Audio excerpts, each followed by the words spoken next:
हम सब जानते हैं कि Hindi film industry specially main stream pot boiler movies में फीमेल एक्टर्स को कितने सेक्सिस्ट और एजिस्ट तरीके से यूज किया जाता है। जहां एक तरफ मेल एक्टर्स 50 की एज के आसपास भी अपने से आधी एज की एक्ट्रेसेस के साथ एक्ट कर पाते हैं, वहीं बहुत सारी ऐसी टैलेंटेड फीमेल एक्ट्रेसेस है जो क्रिमिनली अंडर यूटिलाइज्ड है। हॉलीवुड में जहां मेरिल स्ट्रीप, सूजन सैरेंडन, जूडी डेंच जैसी एक्ट्रेसेस के लिए 60 या फिर इवन 70 से 80 साल की एज तक भी स्क्रिप्ट्स और मूवीज की कमी नहीं है, वहीं हिंदी फिल्म इंडस्ट्री में एक सर्टेन एज के बाद फीमेल कैरेक्टर्स सिर्फ हाथ में दिए की थाली ली हुई माओ तक ही लिमिटेड रह जाते हैं। तो क्या 50 के बाद हमारी इंडियन सोसाइटी की फीमेल्स की लाइफ और उनके एक्सपीरियंसेस बड़े पर्दे पर आना डिजर्व नहीं करते हैं? तो फिर क्यों नहीं लिखी जाती है स्टोरीज एक सर्टेन एज ग्रुप से ऊपर के कैरेक्टर्स के लिए, और क्यों फीमेल आर्टिस्ट को एक एज के बाद डिस्कार्ड कर दिया जाता है, स्पेशली जब उनकी शादी या बच्चे हो जाते हैं? इन्हीं क्वेश्चंस के साथ आज हम कुछ ऐसी सुपर टैलेंटेड एक्ट्रेसेस के बारे में बात करेंगे जिनके टैलेंट को हिंदी फिल्म इंडस्ट्री सही से यूटिलाइज नहीं कर पाई, स्पेशली मिडिल एज के बाद। Let us take a look at our list of Indian actresses above 50 who deserve more work than they get. Shabana Azmi.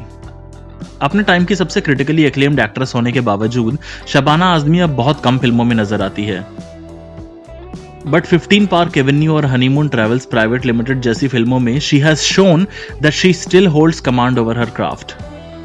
5 बार नेशनल अवार्ड जीत चुकी शबाना आजमी को the industry needs to treat more fairly, बजाय कि हर चौथे 5वें साल एक लाइफ टाइम अचीवमेंट अवार्ड थमा देने के। सीमा बिस्वास। अपनी छोटी सी फिल्मोग्राफी में सीमा बिस्वास ने ऐसे बहुत सारे रोल्स किए हैं which make her a stand out actress. Bandit queen, water, cooking with Stella और कंपनी जैसी फिल्मों में रियलिस्टिक, रॉ और ग्रिटी परफॉर्मेंसेस दे चुकी सीमा बिस्वास के करियर को हिंदी फिल्म इंडस्ट्री 90s में तो जस्टिस दे ही नहीं पाई, but it is still not too late to utilize her blunt and true to life talent. Ratna Pathak Shah. Ratna Pathak Shah is a force to be reckoned with. यूं होता तो क्या होता, लिपस्टिक अंडर माय बुरखा और भी कई मूवीज में अपना एक्टिंग मेटल दिखा चुकी रत्ना पाठक शाह एक पावर हाउस परफॉर्मर है, और उनके क्राफ्ट को फिर एक बार लीडिंग रोल में ग्लोरियस तरीके से यूटिलाइज करने की जरूरत है।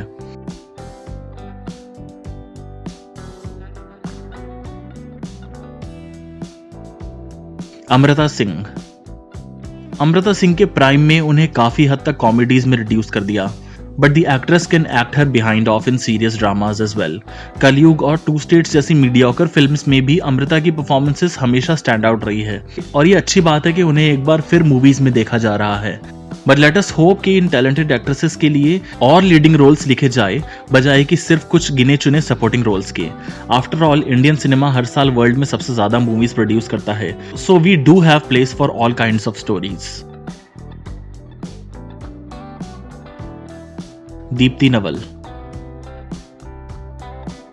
आर्ट हाउस सिनेमा में ढेर सारे क्रिटिकल अक्लेम बटोर चुकी दीप्ति नवल एक एक्सेंट्रिक परफॉर्मर और एक्ट्रेस है, बट हमारी इंडस्ट्री में एक सर्टेन एज के बाद लीड कैरेक्टर्स डेवलप ही नहीं किए जाते।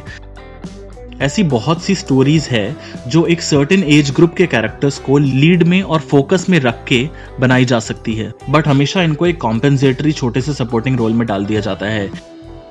We need to witness Deepti Naval's talent once again in front and center.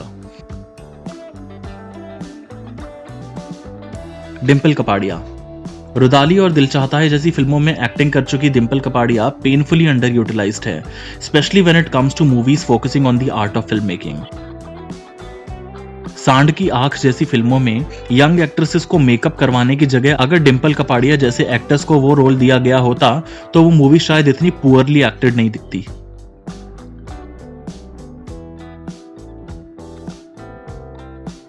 Kiran Kher.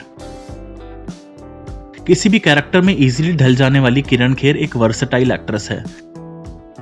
Politics में एक्टिव होने से पहले किरण खेर ने देवदास और रंग दे बसंती जैसी फिल्मों में पावरफुल परफॉर्मेंसेस के साथ लीड रोल्स को बराबर की टक्कर दी है। Same goes for her performances in movies like Qurbaan, Mangal Pandey and more.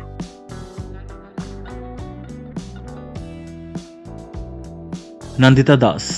90s में कई क्रिटिकली अक्लेम्ड इंटरनेशनल फिल्म्स कर चुकी नंदिता दास को हिंदी फिल्म इंडस्ट्री ने काफी अनफेयरली ट्रीट किया। सफेदी की चमकार वाले गोरे चेहरों से ऑब्सेस्ड बॉलीवुड नंदिता दास को कभी उनका डिजर्विंग क्रेडिट या रोल्स नहीं दे पाया। But she still understands about the art of movie making better than most, as shown in her recent release as a director, Manto. We just wish to see more of her as an actress now. Waheeda Rehman. Waheeda Rehman अभी फिलहाल 82 की है, but उन्होंने सही opportunity मिलने पर कभी movies करना नहीं छोड़ा, चाहे वो उनका रंग दे बसंती में रोल हो या फिर डेली 6 में। लेकिन जब 85 साल की हॉलीवुड एक्ट्रेस जूडी डेंच को ब्रिटिश और अमेरिकन सिनेमा इतनी अपॉर्चुनिटीज दे सकता है कि कुछ ही साल पहले वो एक ब्यूटीफुल फिल्म फिलोमिना के लिए बेस्ट एक्ट्रेस ऑस्कर के लिए नॉमिनेट हुई थी, तो वहीदा रहमान को सेम अपॉर्चुनिटी कैसे नहीं मिलती है यहाँ पर। If this is not sexist and ageist, then what is. Asha Parekh. Waheeda Rehman की तरह इंडियन सिनेमा के गोल्डन एज से आई आशा पारेख उतनी लकी नहीं थी जितने बिग बी। अपने एक इंटरव्यू में आशा पारेख ने बोला था कि मिस्टर बच्चन कितने लकी है जो उन्हें अभी भी फिल्में मिलती है और फिल्में उनके कैरेक्टर को सेंटर में रख के लिखी जाती है। Here is what the veteran stars said.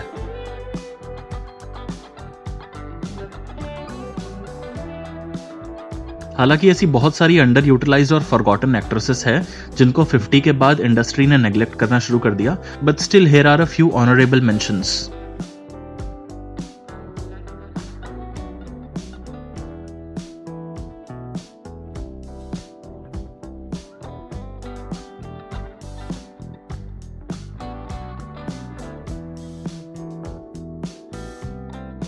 तो ये थी एक लिस्ट कुछ ऐसी एक्ट्रेसेस पे फोकस करते हुए जिनके टैलेंट को उनकी एज अप्रोप्रिएट स्टोरी के हिसाब से बिग स्क्रीन में फिर से उतारने की जरूरत है। It is time Bollywood starts focusing on stories revolving around all age groups, all genders, all states and all cities. What do you think about it? Let us know in the comment section below and don't forget to subscribe for more.